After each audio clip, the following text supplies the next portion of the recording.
Bonjour et bienvenue sur le podcast Les Sensibles, le podcast dédié à toutes les personnes qui se sentent de près ou de loin concernées par le sujet de la haute sensibilité. Je m'appelle Sophie et depuis ma plus tendre enfance, on me répète inlassablement que je suis trop sensible. Parce que l'amour, la sexualité et les relations font partie de mes sujets préférés et qu'on va pas se mentir, parfois c'est un peu la galère. J'ai à cœur de vous emmener 2 fois par mois dans l'intimité de personnes hautement sensibles et des experts qui les accompagnent. De leurs premiers amours à leurs derniers émois, ces cœurs à prendre ou plus à prendre nous dévoileront leur cheminement personnel et sensuel. J'espère que leurs confidences sans filtre sauront toucher votre corde sensible, qu'elles vous apporteront de l'écho, de l'espoir et peut-être même des réponses à vos questions. Si le sujet de la haute sensibilité vous parle, n'hésitez pas à suivre le compte Instagram du Bonheur en Barre, où je vous partage chaque semaine des illustrations et des informations pleines d'émotions. Bonne écoute! Bonjour à toutes et à tous. Aujourd'hui, je donne la parole à Camille, jeune femme hypersensible de 29 ans, qui a souhaité nous parler de relations libres et de polyamour. Jusqu'à aujourd'hui, jour où j'enregistre l'épisode, c'est la première personne hypersensible que je rencontre qui vit ce genre de relation et qui a souhaité en témoigner. Donc merci à toi Camille de t'être livrée à cœur ouvert sur le sujet. Je suis certaine que d'autres hypersensibles se posent ou se sont posés ce type de questionnement-là sur leur relation et ça me semblait important de libérer la parole là-dessus.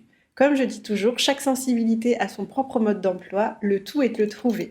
Et du coup, j'espère qu'à travers ces podcasts et ces différents témoignages, vous arrivez à trouver le vôtre. Je vous laisse en compagnie de Camille et vous souhaite une bonne écoute.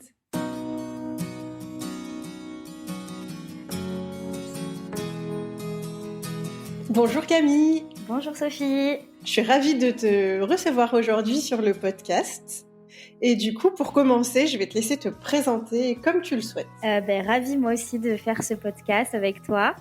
Du coup, moi je m'appelle Camille, j'ai 29 ans. On dit souvent que je suis une amoureuse de l'amour. Je suis passionnée de danse, de musique et je suis chanteuse de karaoké à mes heures perdues. Je suis très impliquée et épanouie dans mon métier de travailleur social, donc de conseillère en économie sociale et familiale, auprès des personnes qui sont éloignées de l'emploi. Qu'est-ce qui fait dire à tes proches que tu es une amoureuse de l'amour ? Parce que j'aime les gens, j'aime toutes les personnes que je rencontre. J'adore les rencontres en fait. Et voilà, c'est pour ça que je suis une amoureuse de l'amour parce que j'adore les rencontres et j'adore ces débuts. Et tu m'as dit en off que tu étais hypersensible. Du coup, est-ce que je peux te demander comment tu as découvert ton hypersensibilité ? Alors, mon hypersensibilité, je l'ai découverte après mes 3 ans de thérapie. On en avait parlé et avec l'arrivée d'Instagram, des réseaux sociaux, de Facebook, j'ai lu pas mal de choses, j'ai fait des recherches, je suis tombée notamment sur le compte de Pierrick, l'illustrateur hypersensible et du coup, ça, c'est des choses qui m'ont beaucoup parlé. J'ai retrouvé un souvenir de 2019 la dernière fois où j'avais partagé un post de cet illustrateur. J'ai aussi découvert ton blog, ton Instagram aussi. Et du coup, voilà, c'est comme ça aussi que j'ai découvert que j'étais hypersensible. Et après, ça s'est confirmé avec donc là, je fais un coaching professionnel et une thérapie personnelle individuelle. Et donc, du coup, ça s'est confirmé par rapport à ces thérapies-là. Et comment justement tu vis aujourd'hui avec ton hypersensibilité ? Alors au début, c'était un peu difficile, je pensais que c'était un handicap ou une maladie et puis, aujourd'hui, en fait, je le vis beaucoup mieux. Après, je pense que c'est de mieux en mieux et je pense que toute ma vie, j'aurai aussi des questions et des choses, qu'il faudra, mettre en place pour que ça aille mieux et que je sois dans un bien-être, personnel et professionnel, à 100%. Enfin, en tout cas, le plus possible. J'accepte petit à petit cette différence. Je me sens différente maintenant, mais sans me sentir bizarre et anormale. Et ça, je trouve que c'est cool. Et j'ai mis en place pas mal de techniques pour justement être dans mon bien-être. Voilà, je sais que par exemple, je peux pas supporter d'être en colocation, donc j'ai jamais fait de colocation. Je suis seule dans mon logement et j'assume financièrement et psychologiquement, voilà, les aléas d'être seule dans son logement. Je m'octroie des moments seuls et j'apprends à dire non. Voilà. Et après, là, en ce moment, je fais de la danse aussi pour aussi évacuer toutes les choses aussi que j'ai accumulées pendant la journée et pendant la semaine. Donc c'est ce qui me fait du bien. En tout cas, je mets en place des choses qui me font du bien. Après, voilà, c'est jamais à 100% parfait, mais voilà, je fais en sorte en tout cas d'être dans le mieux-être possible tout le temps.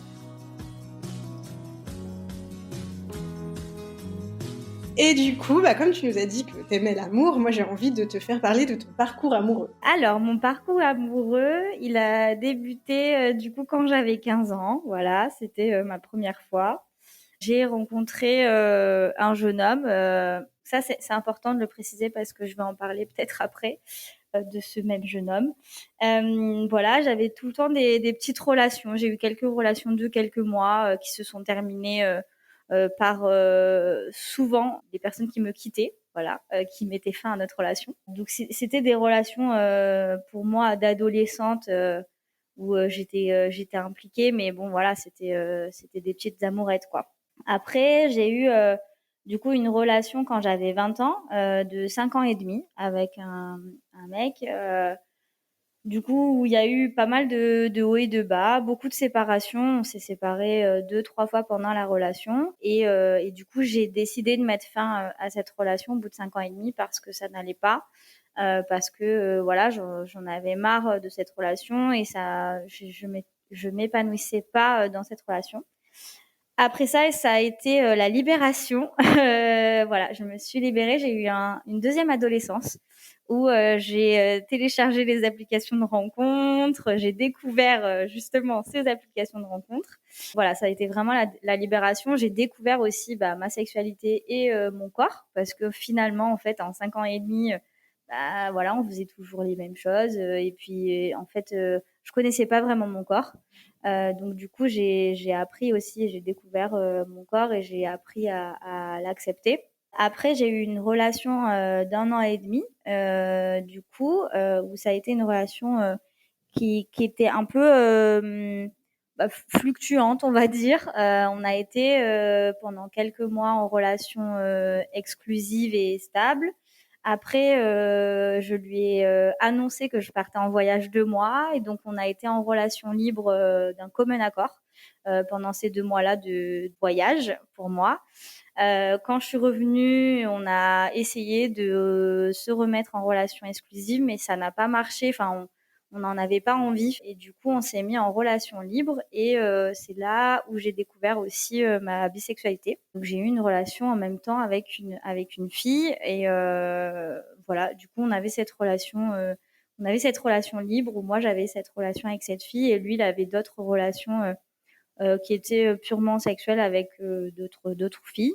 Et cette relation s'est terminée pareil. J'ai mis un terme à cette relation parce que en fait on avait plus de forcément de choses en commun. C'était pas une relation qui menait à quelque chose et du coup on s'y retrouvait plus tous les deux. Et souvent, les mecs, ils sont pas très prise d'initiative. Donc, du coup, j'ai dû mettre fin à cette relation et lui, il était d'accord et voilà. Il m'a clairement dit, ah bah oui, moi aussi, j'avais envie de mettre fin à cette relation. Du coup, je suis bon, ok. Donc voilà. Et après, rebelote les applications, les rencontres, les diverses rencontres. Et du coup, en 2021, du coup, quand j'avais 29 ans, je me suis remise en couple avec mon premier amour en fait, le premier garçon que j'avais rencontré à 15 ans. Voilà, on n'a pas arrêté de se parler en fait finalement pendant toutes ces années. On s'est revus quand je me suis séparée de mon premier, enfin de celui avec qui je suis restée 5 ans et demi. Et du coup, on s'est remis ensemble et très vite, en fait, ça a été une relation très intense, qui était aussi intense à 15 ans, très passionnelle, mais aussi voilà très conflictuelle. On a été en ménage, on a déménagé. Donc moi j'avais un appartement, on a déménagé ensemble. Du coup, quelques mois après, on a fait 6 mois, non même pas. 4 mois de ménage, donc ensemble. Et en fait, c'était une relation très, très conflictuelle avec beaucoup de violences verbales et psychologiques. Et donc, du coup, j'ai mis un terme à cette relation.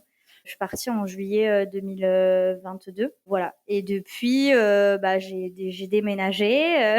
Je suis dans un nouveau territoire. Et dans ce nouveau territoire, rebelote, j'avais remis les applications de rencontres. Et puis, finalement, j'ai rencontré quelqu'un en janvier, là, avec qui on est en relation pour l'instant exclusive. Et pour l'instant, on n'a pas trop parlé, on n'a pas trop discuté de tout ça. Mais voilà, pour l'instant, on est dans une relation sans prise de tête, mais pour autant exclusive. Déjà, comment tu as fait pour dissocier amour et sexe? Je crois que je le dissocie pas vraiment. En fait, pour moi, il y a besoin quand même d'un attachement et d'une fusion avant que je puisse effectivement donner mon corps et me dévoiler sexuellement. En fait, moi, je suis quelqu'un qui m'attache très vite, donc du coup, dès que je sens qu'il y a une connexion ou qu'il y a des choses qui me plaisent chez l'autre, en fait, ça va être facile pour moi effectivement au niveau sexuel. Et du coup, sur les rencontres que je faisais, effectivement, j'ai pas couché avec tous les garçons que je rencontrais parce que, en fait, il y a des fois où ça passait pas, la connexion passait pas et j'avais pas envie, en fait.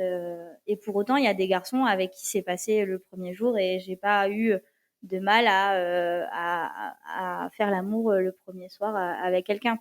Donc je fonctionne vraiment au feeling et de ce que je ressens en fait quand je suis avec la personne. Est-ce que je me sens bien? Est-ce que je me sens gênée? Est-ce que je me sens voilà, angoissée, perturbée, etc. Et du coup, j'essaye de faire en fonction de ça en tout cas. Du coup, est-ce que tu penses que ton hypersensibilité, elle impacte tes relations justement comme ça, en te donnant, ce feeling, ces sensations et ces sensations aussi corporelles? Ou est-ce que tu penses qu'elle l'impacte aussi d'une autre manière? Oui, je pense effectivement que sexuellement, il y a un impact, c'est clair. Et après, il faut être connecté à ses ressentis et ça, je l'apprends, hein, tous les jours. J'ai pas non plus la réponse exacte, mais il y a des fois où je peux me tromper, et j'apprends à être, du coup, dans mon intuition et dans mon ressenti. Donc oui, je pense que ça impacte, mon hypersensibilité impacte les relations sexuelles et les relations amoureuses et les relations humaines en fait et sociales parce que je suis quelqu'un qui est dans le ressenti et parce que je suis quelqu'un justement de sensible aux émotions, de sensible aussi aux réactions des gens. Je suis très à l'écoute, donc en fait je sais que quand il y a des garçons qui me plaisent ou des filles, en fait je vais écouter la personne et en fait en fonction de ce qu'ils disent, je peux me dire non, en fait je suis pas connectée à ça ou je suis connectée à ça. Donc oui, après c'est très intense. Donc il y a aussi des moments où j'ai besoin aussi de couper. Et là, c'est ce que j'avais fait avant de rencontrer la personne que j'ai rencontrée en janvier. C'est que j'ai coupé toutes les applications parce que c'était trop à un moment donné. J'avais trop d'interactions en fait sociales.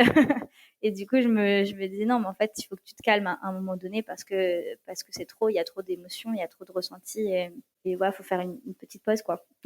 Et comment t'en es venue à te dire que c'était ça comme mode de fonctionnement qui te plaisait? Parce que je sais qu'on en entend de plus en plus parler, il y a de plus en plus de couples qui sont en relation libre, mais je sais qu'aussi au départ, faut un peu casser des codes pour se lancer, dans ce type de relation. Donc est-ce que toi, c'est une idée que tu avais déjà depuis longtemps? Comment ça s'est fait un peu ce cheminement pour toi?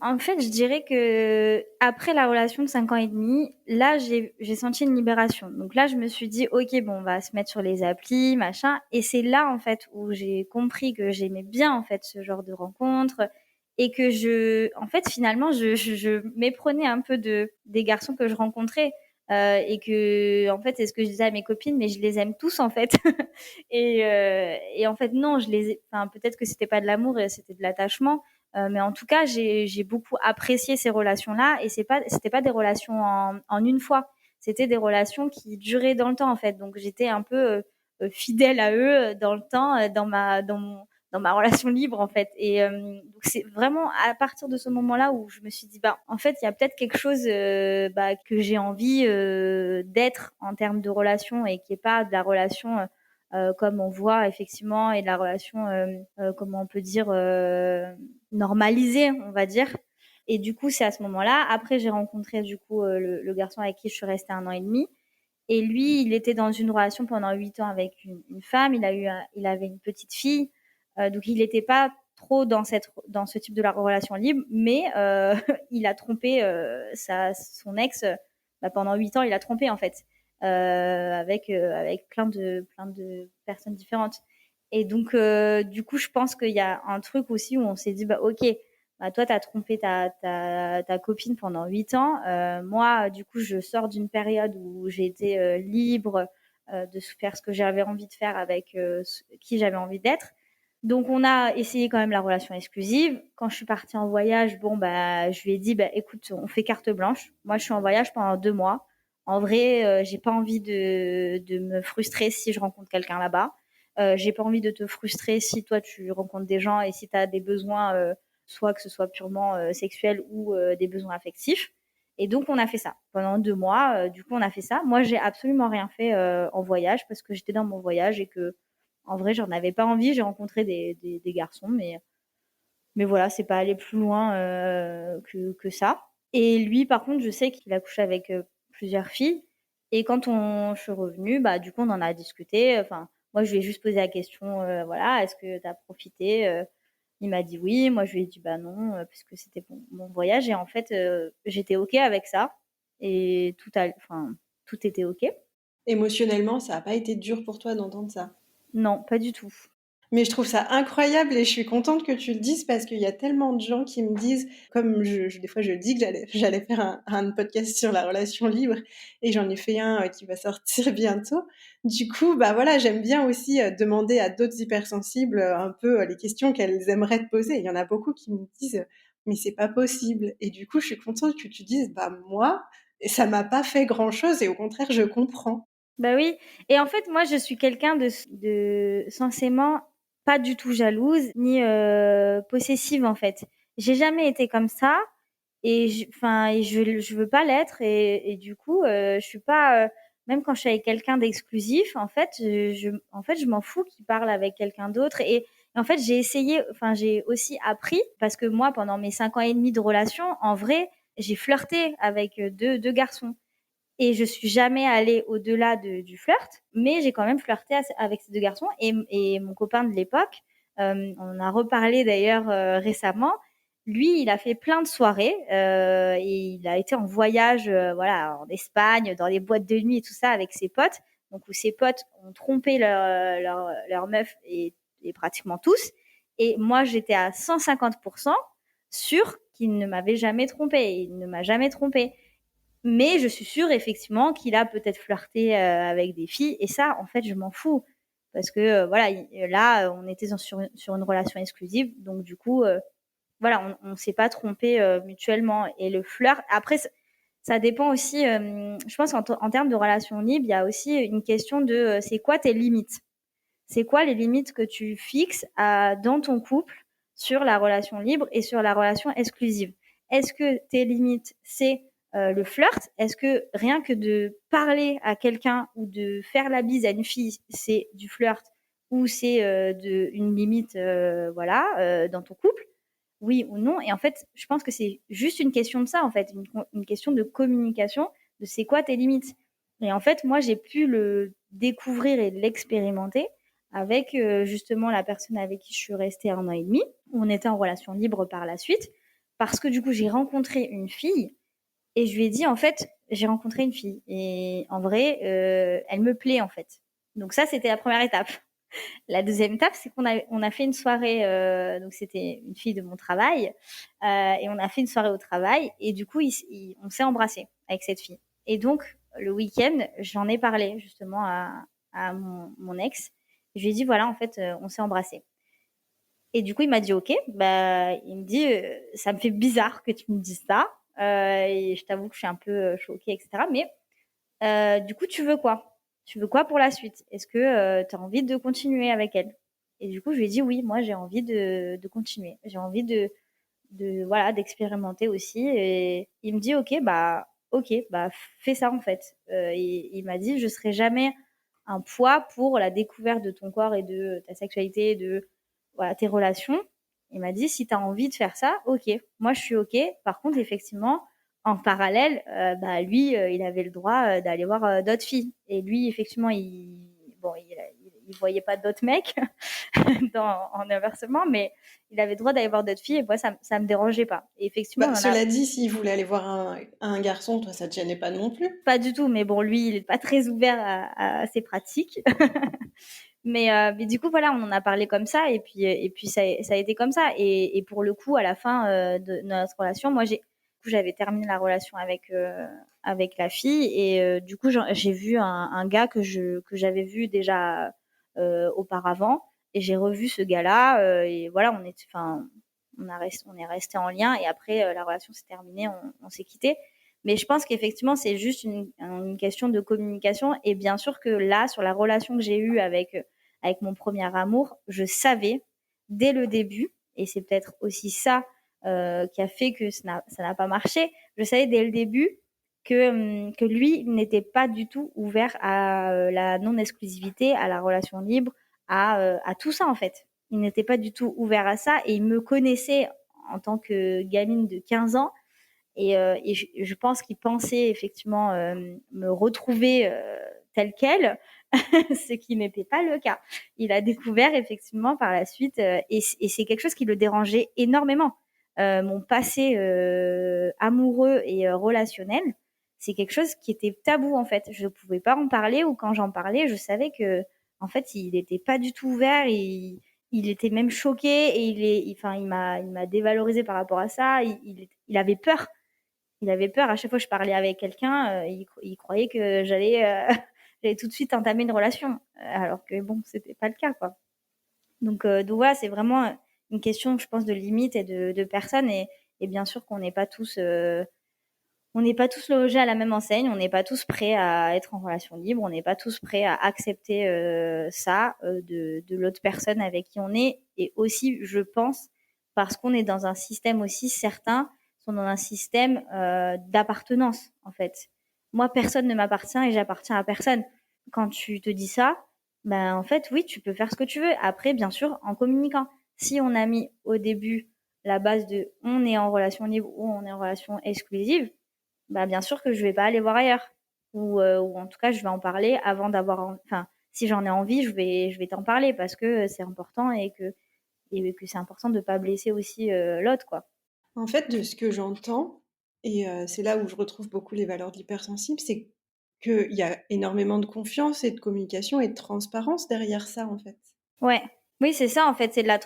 Ouais, c'est de l'honnêteté. C'est ça, au final, c'est presque même beaucoup plus honnête, je dirais, qu'une relation exclusive où effectivement, il y en a un ou l'autre ou les deux qui vont draguer ou voir ailleurs. Donc c'est ça que je trouve intéressant. En fait, ce que tu dis, c'est exactement ça. J'ai parlé avec justement un couple de copines qui disaient ça. Elles sont en relation exclusive, mais par contre, elles savent que en fait, il y a des soirées, des choses comme ça. En fait, elles se sont déjà vues, même toutes les deux. En fait, quand elles étaient toutes les deux dans la même soirée, il y en a une qui a dragué une autre fille dans la même soirée. Et bien sûr que du coup après t'en parles, tu te dis bah en fait bon quand même j'étais là donc essaie de faire ça quand je suis pas là. Mais en fait elles sont honnêtes l'une avec l'autre et moi c'est aussi un modèle pour moi parce qu'elles sont honnêtes et qu'elles se disent bah oui moi j'avais envie de draguer cette meuf en fait et j'avais envie de la draguer parce qu'elle est jolie, parce qu'elle me plaît, parce que psychologiquement ça me plaît, elle m'attire. Mais après, je sais qu'effectivement, là, sur cette relation, en tout cas précise, elles savent toutes les deux qu'elles ne vont pas aller au-delà du flirt. Mais elles sont honnêtes. En fait, le flirt, c'est humain. Et en fait, on n'est pas dans une relation. En fait, je pense que c'est aussi l'étape obligée, des fois, pour se rendre compte que, en fait, bah, dans une relation exclusive, ben, on est peut-être bien loti ou, en fait, pour se rendre compte des qualités de l'autre, pour aussi sortir de la routine, etc. Enfin, en fait, il y a plein de bienfaits sur ce genre de pratique, en fait. Et c'est pas, pour moi, le flirt, c'est pas de la tromperie en fait.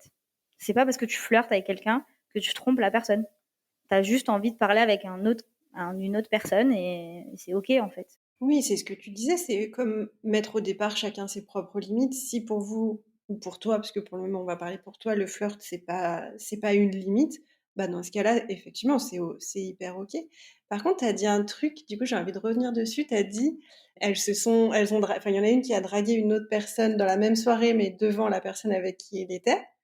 Est-ce que toi, c'est une de tes limites, c'est que vous avez le droit, entre guillemets, d'être avec quelqu'un d'autre, mais pas devant la personne?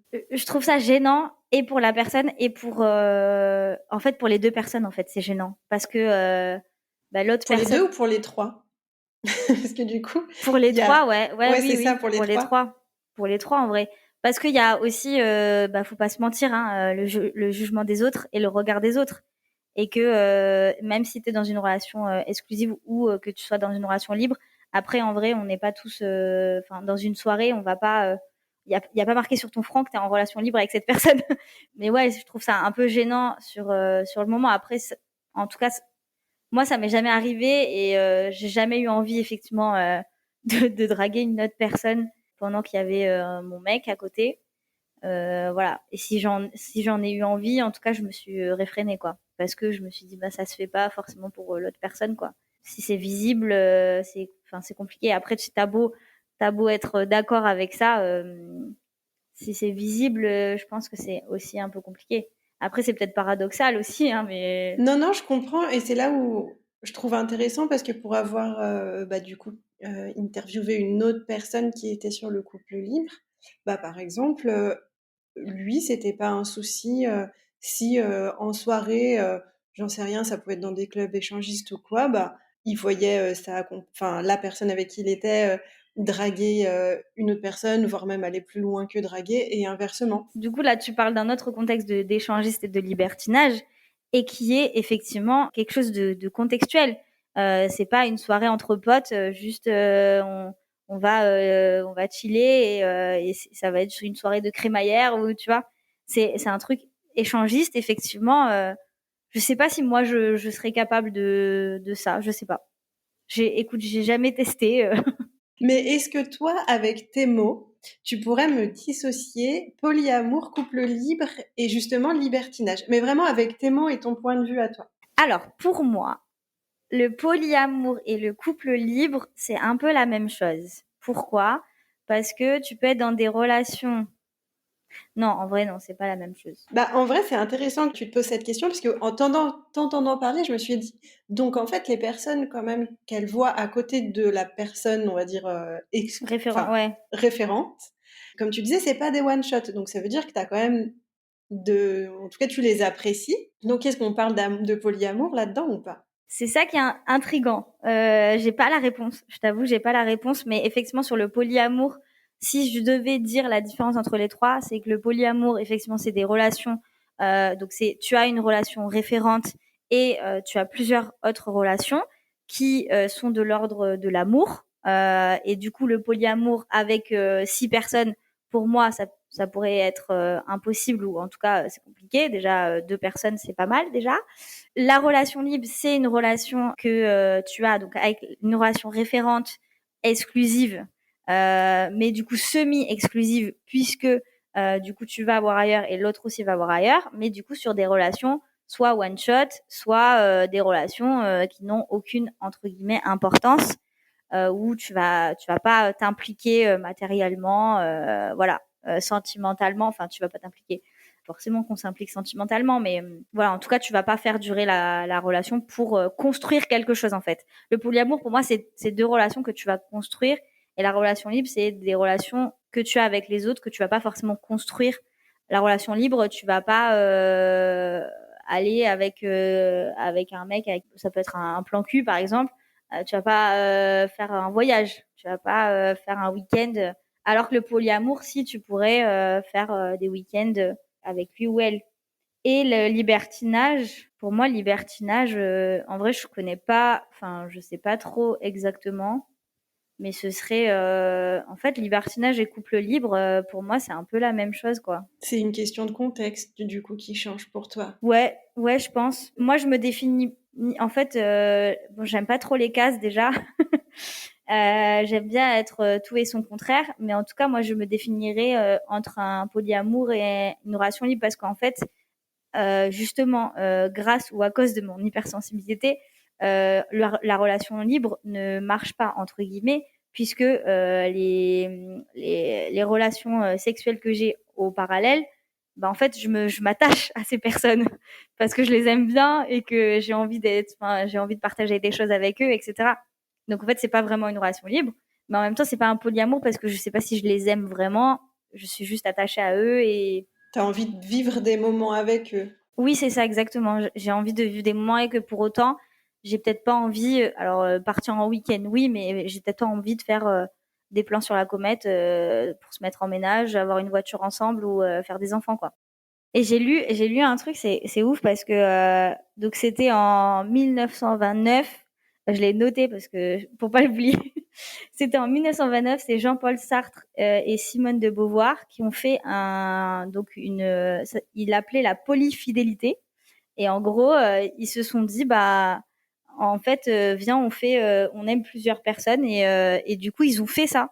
Et donc là, quand j'ai cherché justement sur le polyamour et tout ça, j'ai vu ça et je me suis dit, mais waouh, 1929, c'était il y a hyper longtemps. Complètement. Et pour autant, en fait, c'est quelque chose qui est d'actualité maintenant. Mais en fait, ça existait depuis des années, en fait. Ça existe depuis des millénaires, en fait. Je suis en train de lire la BD L'histoire du sexe. Et effectivement, en fait, ça existe depuis des millénaires, mais c'est juste qu'il y a eu des moments où c'était interdit par que ce soit l'Église, que ce soit la société. C'est ça, la religion a mis un truc dessus et le patriarcat aussi, parce qu'en vrai, bah, si Jean-Paul Sartre et Simone de Beauvoir, ils étaient totalement en accord tous les deux pour se dire on va voir ailleurs, là, on entend quand même des relations libres. En fait, c'est plutôt le gars qui est plutôt en accord avec lui-même que enfin, ils sont pas d'accord forcément sur la relation libre tous les deux. Et c'est plutôt quelque chose de masculin à la base entre guillemets, d'aller voir ailleurs, de tromper sa copine. Voilà, quand on parle de polygamie. Voilà, c'est plutôt effectivement les hommes, enfin dans l'histoire et dans la société, mais en fait, si on inverse aussi les rôles, bah, de se dire, bah ouais, en fait, nous aussi, en fait, on a droit d'avoir plusieurs relations et nous aussi, en fait, ça fait pas de nous des femmes moins bah, sensibles ou moins voilà, moins sérieuses, moins. Ça c'est aussi une valeur aussi que j'ai envie de dire et que j'ai envie de revendiquer parce qu'en fait, enfin, le stéréotype de la femme facile, bah en fait ça a été ça, c'est une femme facile parce que tu vas coucher à droite à gauche, etc. Mais en fait quand on parle de d'hommes, bah on parle pas d'homme facile, en fait, on parle de ah c'est un don Juan, il plaît à toutes les meufs, etc. C'est quelque chose de positif, alors que pour la femme c'est quelque chose de très dégradant. Et du coup, dans ta relation actuelle, donc tu disais que là, vous étiez en relation exclusive. Toi, comment tu le vis? Est-ce que pour le moment tu t'adaptes ou est-ce que ça te convient en fait? En fait ça fait pas longtemps que je l'ai rencontré, ce garçon. Et en vrai, on n'en a jamais parlé officiellement et ouvertement qu'on était dans une relation exclusive. Et j'avoue que je pousse un peu le moment où on va en parler. Et je pense qu'on va pas en parler parce que lui, il est pas en mode prise de tête. Vraiment, il se prend pas la tête et juste, il est en mode j'ai envie de vivre ça et donc je vis ça. Mais je sais que effectivement, on est en exclusivité parce que sexuellement, ben, il faut quand même s'en parler. Et du coup, voilà, je sais qu'il voit personne. Moi, je vois personne. Donc je sais que voilà, pour l'instant on est dans l'exclusivité sans se le dire officiellement. Maintenant comment je le vis, je sais pas trop.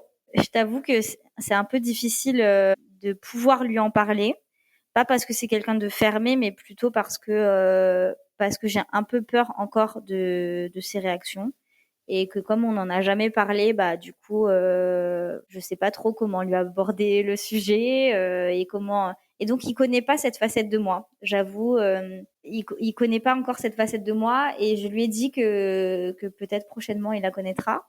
Mais pour l'instant, je suis pas encore prête à lui dévoiler cette facette de moi. Je sais pas pourquoi. Je suis aussi voilà, il y a des choses qui s'expliquent pas tout de suite et qu'on n'arrive pas à C'est ton prendre du chemin. recul. Mais ouais, c'est ça. Je pense que c'est mon chemin et que pour l'instant, voilà, c'est comme le podcast où il m'a dit ah c'est trop bien un podcast sur l'hypersensibilité parce que pour le coup l'hypersensibilité ça y sait et on en a parlé. Il m'a dit je pourrais l'écouter tout ça. J'ai dit bah alors je t'explique. J'ai dit je vais parler des choses de mon passé. Et je vais parler de ma personnalité et des traits de personnalité que tu ne connais pas encore. Et du coup, je lui ai dit, je suis pas prête, en fait, clairement, à te faire écouter ça, parce que je ne suis pas prête à ce que tu découvres mes autres traits de personnalité. Mais du coup, tu es quand même hyper transparente. Oui, je suis transparente avec lui sur mes ressentis. Après, pas sur effectivement comment enfin, sur mes ressentis.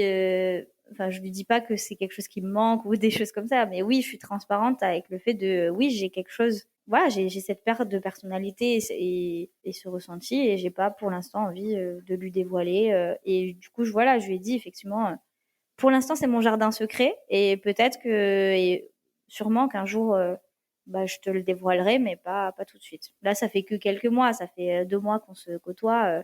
Enfin 3 mois, donc c'est pour moi c'est pas pour l'instant c'est pas quelque chose que j'ai envie de lui dire, mais j'y pense et c'est quelque chose qui me trotte dans la tête aussi depuis quelques jours et quelques semaines là maintenant, de me dire qu'effectivement bah, c'est important quand même d'en parler et normalement en fait c'est en début de relation que tu parles de ça et pas au milieu, mais en tout cas comme tu dis c'est mon chemin en fait, c'est mon chemin et voilà c'est comme ça. Qu'est-ce qui te fait peur dans le fait de lui dire? Si je peux me permettre, hein, hésite pas à si tu veux pas répondre, tu as tout à fait le droit. Je pense que je suis quelqu'un donc bah, par mon hypersensibilité qui m'attache très vite, je suis très intense en fait dans toutes mes relations et c'est soit tout soit rien et là du coup, ça me fait peur parce que j'ai peur de lui faire peur en fait. Oui, mais c'est l'empathie qui prend le dessus, donc c'est Ouais, hyper je pense. cohérent. Ouais, je pense, c'est ça et ouais, je me dis, bah, oui, il va avoir peur ou il et pour autant, c'est pas quelqu'un, je le sais, c'est pas quelqu'un de jaloux et de possessif et en vrai, depuis le début de la relation, lui, il a été hyper honnête où il m'a dit, bah en fait, moi, je suis restée en relation, enfin, je suis restée en contact avec mon ex. Et une fois, il m'a dit, je vais au resto et tout, je dois juste te dire un truc, en fait, il y aura mon ex. Et du coup, j'ai dit, ok. Et je lui ai dit, ah, c'est juste ça? Il me fait, ah, il me fait, bah, je sais pas. Et du coup, je lui ai dit, bah, en vrai, en fait, je m'en fous, clairement, je m'en fous. Si c'est pas ambigu, effectivement, et que, voilà, vous avez une relation totalement saine, elle a un copain, en fait, c'est ok. Enfin, tu peux être amie, enfin, pas être amie parce que c'est pas vraiment son ami, mais être, voilà, en bon terme avec ton ex parce que tu as des amis en commun et c'est ok, quoi. Et c'est pas, j'ai pas envie d'être la meuf relou. Ah non, tu vois pas tes ex. Enfin non, en fait. Et même moi, en fait, de mon côté, bah voilà, j'ai parlé avec mes ex récemment et en fait c'est ok. Il y a aucune ambiguïté. On est resté en bon terme. Donc oui. Après, je pense qu'effectivement là pour revenir à ça, je pense que c'est l'empathie qui joue sur ça. Et puis après, il y a aussi un truc quand même de j'ai peur en fait qu'ils me disent bon bah on arrête cette relation et j'ai pas envie d'arrêter cette relation parce que je l'aime bien, parce que c'est quelqu'un qui me fait du bien aussi. J'ai eu des relations qui étaient un peu toxiques et puis là, enfin surtout ma dernière relation. Donc là, ça me fait du bien parce que lui, il est complètement sain. Voilà, il est sain d'esprit. Donc voilà, c'est aussi ça qui me fait peur aussi, je pense. Et justement, est-ce que si on sait que le podcast va être écouté par plusieurs hypersensibles, qu'est-ce que tu aurais comme conseil ou est-ce que tu aimerais dire quelque chose à des personnes qui peut-être se posent ce type de questions-là, de est-ce que je suis bien dans ma relation exclusive, est-ce que je veux une relation plutôt ouverte, parce que je sais que le chemin est pas forcément facile, donc toi qui es passé par là. Je pense que se dire que c'est aussi des fois peut-être une période et peut-être que voilà dans 5 ans si on est encore en contact, je te dirai ah non mais moi là je veux une relation exclusive, j'en sais rien. Mais c'est surtout être en accord en fait avec ce qu'on a envie et ce qu'on a besoin. Et ça, je trouve que c'est le plus important, en fait, dans la vie et dans les relations, c'est de se dire, OK, j'ai envie de quoi avec cette personne-là? Elle me fait du bien? Est-ce qu'elle me fait pas du bien? Et c'est se poser ces questions-là est-ce que je suis dans le bien-être avec elle ou pas? Est-ce que j'ai envie de partager ce genre de moment ou pas? Est-ce que quand je suis avec elle, en fait, je me sens bien? Ou est-ce que je me sens pas super bien, gênée, angoissée, etc. C'est vraiment par rapport au ressenti pour moi qui c'est important en fait. Et après sur l'hypersensibilité, c'est de se dire, et moi je le fais encore aujourd'hui, c'est de chercher déjà, de se renseigner, de lire plein d'ouvrages, de blogs, de parler avec des gens aussi pour se sentir déjà effectivement s'accepter dans sa différence, mais ne pas se sentir bizarre par rapport à ça et surtout l'hypersensibilité, j'ai compris et là je te dis ça, on est le 24 mars, mais en vrai je l'ai compris il y a pas si longtemps que ça. C'est que l'important avec l'hypersensibilité et les relations amoureuses, c'est que tu sois honnête et que tu sois dès le début en phase avec tes envies et tes besoins, mais aussi que tu communiques sur comment je suis en fait. Et moi, c'est ce que j'ai fait dès le début de ma relation avec ce jeune homme en janvier, c'est que je lui ai dit, voilà, moi, je suis hypersensible, en fait. Il y a des moments, en fait, où je suis empathique, trop empathique. Je tombe dans la sympathie. J'ai envie que tu sois bien et je m'oublie sur mes propres besoins, etc. Je ressens les émotions et je ressens tes réactions, etc. Donc, effectivement, il y a des moments où j'aurais envie d'être toute seule. J'ai des moments où j'ai envie de dormir toute seule et de pas dormir avec toi. Je m'attache très vite. Voilà, et c'est pas pour autant que je vais être in love de toi et qu'on va se marier et avoir des enfants. Mais pour autant, je m'attache très vite et n'aie pas peur, en fait. Et voilà, c'est être vraiment au clair, en fait, et être sincère, en fait, avec l'autre et se dire, bah oui, moi, en fait, je suis comme ça et c'est soit tu m'acceptes effectivement comme ça, soit tu m'acceptes pas. Pour autant, effectivement, de ce que je dis, c'est un peu paradoxal, effectivement, avec la relation libre, c'est que pour l'instant, j'ai pas encore ce truc-là avec avec la relation libre. J'ai ce truc-là avec l'hypersensibilité, déjà, c'est pas mal. Donc voilà, du coup, effectivement, c'est être sincère avec ce qu'on est et s'assumer, même si c'est difficile des fois, sur l'hypersensibilité. Et c'est comprendre aussi. Je pense que quand tu lis des ouvrages, quand tu regardes des vidéos, quand tu parles avec des gens, tu comprends un peu mieux comment tu es et qu'est-ce que tu as besoin pour avancer aussi. Parce que l'hypersensibilité, voilà, il y a plein de choses de ma personnalité que j'ai compris que auquel j'ai compris que c'était des traits de personnalité d'une hypersensible et que je me disais à la base, non, mais c'est que tu as un problème en gros psychologique. Enfin, là, je suis en thérapie et du coup, je me posais ces questions-là ah oui, non, mais là, je vais le dire à ma psy parce que là, franchement, ça, c'est pas normal et tout. Peut-être que c'est dû à l'histoire et à mon vécu et à mon expérience. Alors que non, en fait, c'est juste ta personnalité d'hypersensible et voilà, c'est ton cerveau et tu peux pas non plus analyser tout ton cerveau, quoi. Bah, c'est justement pour ça, en fait, que je fais ce podcast, c'est pour que d'autres hypersensibles puissent entendre différents témoignages, de se reconnaître dans certains, peut-être pas dans tous, et se rendre compte qu'en fait, ils sont pas seuls dans leurs questionnements, ils sont pas seuls dans leurs émotions intenses et tout Exactement. ça, quoi. Donc merci beaucoup, franchement, merci à toi de t'être livré à cœur ouvert, vraiment. Bah de rien, ça m'a fait plaisir. J'espère que je pourrai en aider plus d'un. Parce que moi, effectivement, ça m'a aidé et ça m'aide beaucoup, en fait, d'écouter des podcasts et de lire des choses. J'en doute pas, vraiment. Donc merci à toi.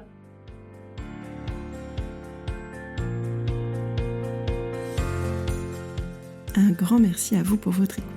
J'espère que cet épisode vous a plu. Si c'est le cas, n'hésitez pas à le partager autour de vous et à le faire savoir en laissant un commentaire ou 5 étoiles dans votre appli de podcast préféré. Pour recevoir une dose de bonheur en barre chaque semaine, inscrivez-vous à ma newsletter sur mon site dubonheurenbarre.com. Et si vous voulez me soutenir et m'encourager, rendez-vous sur ma page Tipeee. Pas de panique, si vous êtes en voiture, en cuisine ou que vous n'avez pas de quoi noter. Vous retrouverez tous les liens dans la description de ce podcast. Et si vous aussi, vous voulez partager votre témoignage sensible, envoyez-moi un mail à sophie@dubonheurenbarre.com en me racontant un bout de votre histoire que j'ai déjà hâte de découvrir. Pour clore cet épisode, je vous souhaite plein de jolies choses. Prenez soin de vous.